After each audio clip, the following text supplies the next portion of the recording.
avons dressé aujourd'hui, on va dire, en tout cas les différents intervenants sur l'écosystème des startups au Maroc ou du financement des startups au Maroc.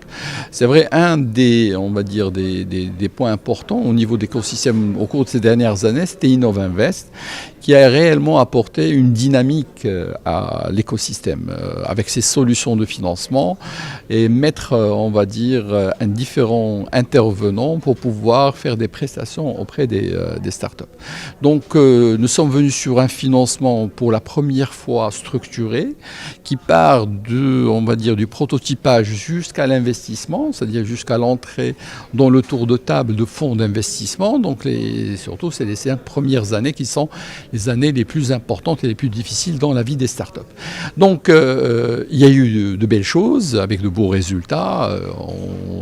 On a présenté les résultats qui ont été faits par un indépendant, un cabinet indépendant sur l'impact qu'a réussi à avoir aujourd'hui Innovinvest, que ce soit sur le nombre de startups qui ont été financées par l'écosystème de l'innovation, c'est-à-dire 450 contre un objectif de 300, c'est-à-dire on était au-delà pour vous montrer qu'il y avait de l'appétit, qu'il y avait de la dynamique qui s'était enclenchée. Nous sommes également sur les deals, nous sommes sur une vingtaine de deals à quelque chose comme 200 millions de dirhams, du jamais vu dans l'histoire, en tout cas du capital investissement au Maroc en l'espace de période très courte, du capital risque et du capital amorçage sont financés au Maroc à travers ces différentes structures, donc quelque chose comme 200 millions de dirhams, mais qui représente, il faut le savoir, 50% en termes de nombre de tous les deals qui ont été faits au Maroc. D'accord. Donc, pour vous montrer le rôle qu'a joué Innovinvest sur, on va dire, la dynamique du financement des startups au Maroc. Maintenant, les défis sont importants. Nous sommes sur un environnement, on remarque très bien qu'il y a, comme je disais, une mise à jour nécessaire, ou on va dire une mise à niveau pour nous mettre au standard des différents pays. On regarde à peu près ce qui se passe dans les autres pays. L'environnement est un environnement, on va dire, qui a été beaucoup plus simplifié. Et c'est le travail qui a déjà commencé, on le voit très bien. On a parlé à peu près de tout ce qui est procédures administratives qui ont été facilitées au niveau de l'administration. Maintenant, il faut continuer davantage pour faire en sorte qu'on ait un environnement qui soit encore plus favorable, certes pour les startups, mais tout l'écosystème startup, notamment pour le secteur financier qui va lui permettre, bien sûr, d'être, on va dire, compétitif par rapport à d'autres espaces économiques qui risquent demain, on va dire, d'être beaucoup plus faciles pour les startups marocaines. Et donc, si on veut garder les startups marocaines, il faut qu'on travaille tous ensemble d'avoir cet environnement favorable. Alors aujourd'hui, par rapport à tout ce que vous avez entendu, donc il a été question de faire un bilan d'étape et de voir toutes les actions qui ont été menées pour l'évolution de cet écosystème entrepreneurial de financement de l'innovation au Maroc. Ce qu'il faut retenir, c'est que énormément de choses ont été accomplies et accomplies avec une intervention très forte et un engagement très important de la part de Tamwilcom, qui a donné une bouffée d'oxygène au secteur, tant sur la partie fonds d'investissement que sur la partie structure d'accompagnement, avec une réflexion qui a été menée en collaboration avec l'ensemble des parties prenantes. Donc ce programme Innovinvest est venu clairement répondre à une vraie problématique et aussi servir le maillon faible de la chaîne d'investissement et de financement du private equity, qui est le capital amorçage risque.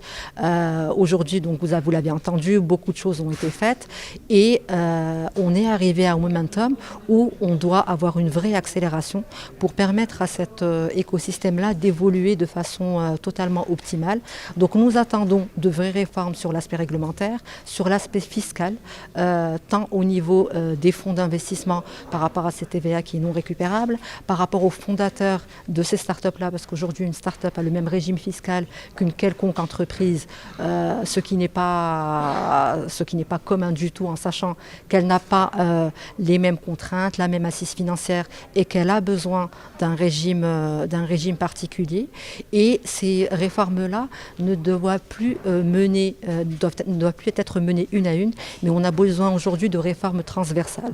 Tout doit être mené en un seul temps. Ça peut paraître comme un chantier comme un chantier colossal, mais je suis sûre qu'avec de la bonne volonté, on y arrivera. Et mon dernier mot de la fin aussi, c'est qu'aujourd'hui, on doit travailler tous ensemble. On ne peut plus se permettre d'évoluer chacun de son côté avec ses propres contraintes.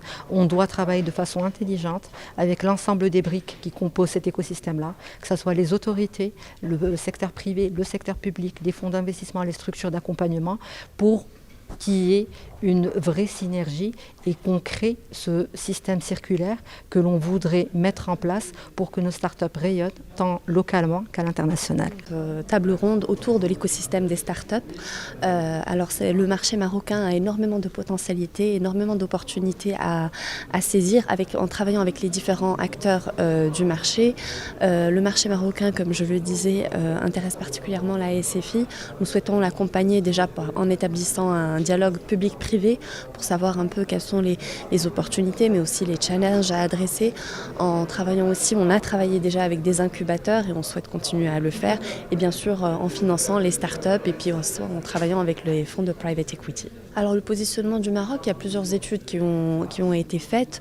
Alors il faut savoir que le Maroc comporte le plus de startups au niveau de l'Afrique du Nord, juste après l'Égypte.